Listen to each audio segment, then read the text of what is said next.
Hello, leo nitaenda kuelekeza jinsi ya kurekodi matumizi ndani ya famasia.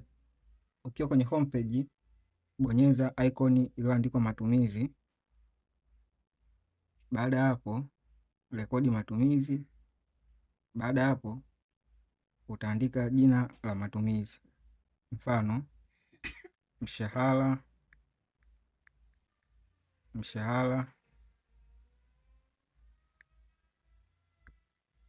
Masawe.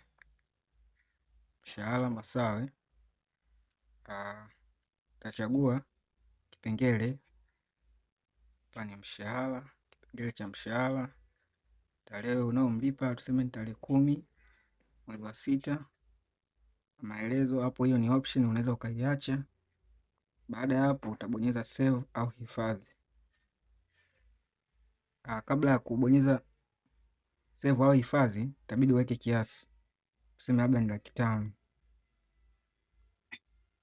Baada ya hapo utabonyeza save. Kama mnavyoona inaonekana hapo, mshahara Masawe 500,000. Kwa hiyo itakuja kuonekana hivi matumizi yako yote uliyofanya, itakuja kuonekana hivi. Kuna usafiri, kuna mishahara, kuna maji, kuna kodi. Yote tunaweza kurekodi ndani ya famasia.